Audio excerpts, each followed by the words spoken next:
Welcome to the Influential Personal Brand Podcast. This is the place where we help mission-driven messengers just like you learn how to build and monetize your personal brand.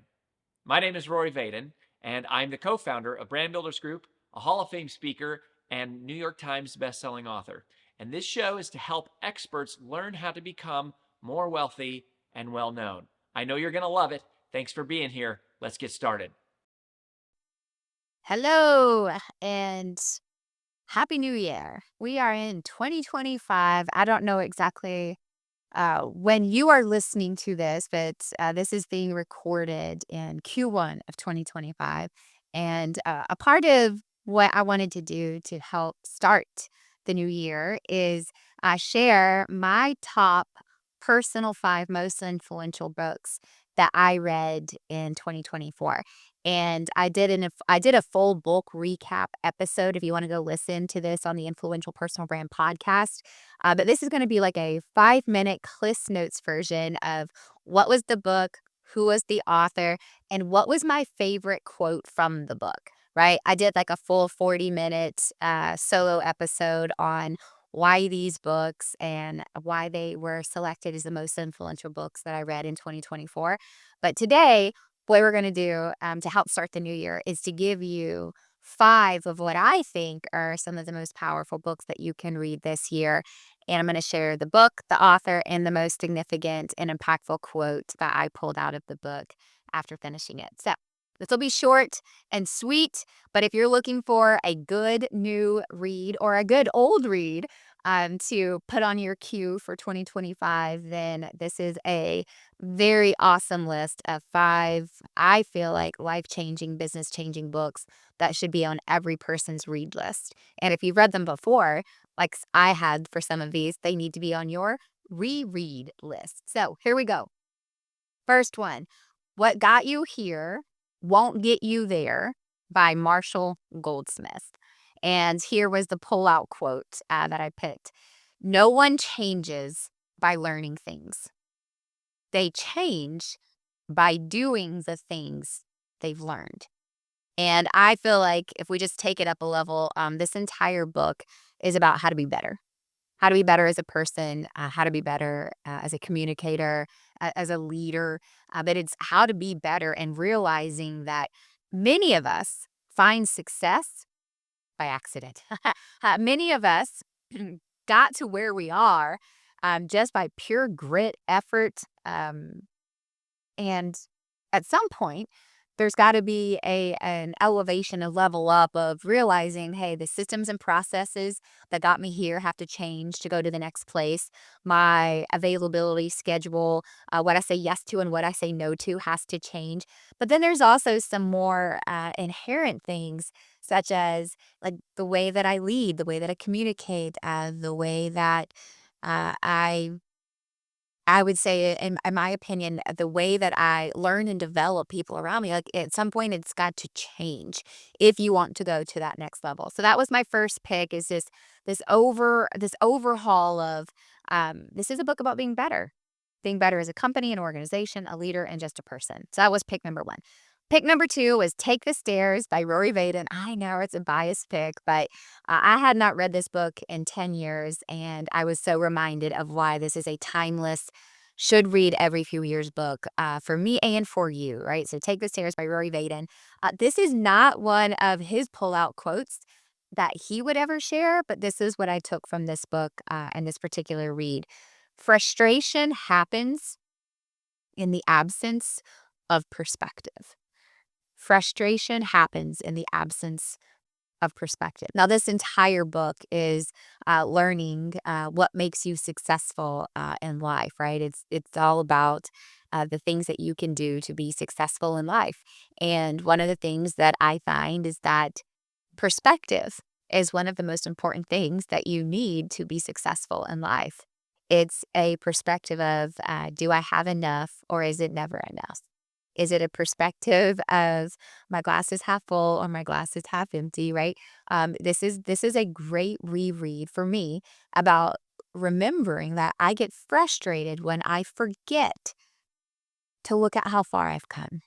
I forget to be grateful for the people around me and for the gifts in my life. And if I can focus on the good, then the frustration seems to dissipate. And so that was why it was my pick. Is this? It's an overall mindset not that reset book, a reshift of making sure that I start this new year, that you start this new year with a glass half full mentality, because there is so much good. Yes, there's hard, but there's so much good. So that was a perspective shift book of why I recommended this one. The third one was a personal pick. It's Sacred Marriage by Gary Thomas. And my pullout quote from this book was, "A good marriage is not something you find, but something you work for." A lot of the books that I read are business or professional, but every so often, probably every couple months, I pick a really deeply personal one. And Sacred Marriage is single-handedly the best book on marriage I've ever read. I think every single person who is married or who is about to be married, it should be a prerequisite for your relationship. But this was just a great reminder to me. It's like great marriages, good marriages don't just happen. They happen because they have two people who are willing to work for it. And yes, it is work, and that's okay. We don't have to be afraid of hard work. In any area of our life, great rewards come from hard work. Like, think about it. It's like, do you feel the best after you just had I think about this all the time. Like, I feel so good after like a really hard workout, right? And it's like this hurt so good feeling of like, man, like I could do that. Like, my goodness, like, look what I accomplished. The same thing happens in any victory, right? The harder it is, the sweeter it becomes. And I think marriage is a lot like that. Fourth book is The Go Giver by Bob Burg. And here was my pullout quote: "Greatness is tied to service, and anyone can be great because anyone can serve." And I love The Go Giver because it is a book about the heart of service. It's about how many people can you help versus how much money can you make. And the more people you can help, the more people you can impact, the more income you will have. But it's a byproduct of loving people well, serving people well, and focusing on people, not dollars. Right. And so that was my, I guess, business motivation. I love it because it's in that very story like setting. And I think those are simple, easy reads that illustrate really important parts. And this particular book is a very easy audio read, 90 minutes, but one of those that it's a complete shift of are you focused on people or are you focused on yourself? And highly recommend it. It's one of those two that it is so short and it is so good. It could be a every year read. And then my last pick for 2024, these were my five highlights of 2024 I'm recommending to you, was Unreasonable Hospitality by Will Guidara. And my pullout quote from him is one that I have said probably 1,000 times since I read this book, which is, nobody knows what they're doing until they do it. Right? I hear so often in personal and professional settings, like, well, I've just never done that before. Oh, great. Go learn how to do it. I actually had this conversation this morning with a team member, and they're like, well, you're just going to have to walk me through it. I've never done it before. And I'm like, well, guess what? I've never done it either. So we're just going to have to figure it out. And that's the truth about so many things in business. Nobody knows what they're doing until they do it, right? It's the first time for so many people that are successful. It's like, you've never been a seven-figure entrepreneur before until you've done it. It's like you don't know what to do, or it's like nobody knows what they're doing until they've done it, and that's okay. That's called learning. That's called growth. But this whole idea of like you have to know what you're doing to go and do it, like if you really think about it, it's like, how would you know what you're doing until you actually did it? Like, it actually doesn't even make sense if you just sit there and have like a very philosophical conversation of, of course you don't know how to do it. You've never done it before. And you won't know how to do it until you go do it. You can only read so much and watch so much and shadow so much and listen so much. There's only so much of that you can actually learn. The best and fastest way to learn anything is to go and do it. It's to stop the studying and just go do the thing. Now, that's different if, like you're a brain surgeon. I'm not saying that for everything, but in general business, it's like just go do it. You learn by doing it. Don't be afraid to just put it out there and learn as you go. And I think that was, oh my gosh, probably the most repeated thing that I've said this year is like, well, nobody knows what they're doing until they do it. Of course, you don't know what you're doing. That doesn't mean you don't do it. Right. And then I'm also going to share a bonus quote from Will from this book, Unreasonable Hospitality, because I think it's going to be like one of my personal mantras in my family is make it cool to care.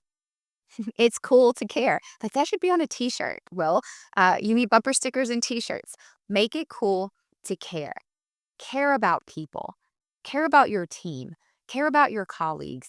Care about your clients. Care about the stranger on the street. Care about the person who's having a hard day.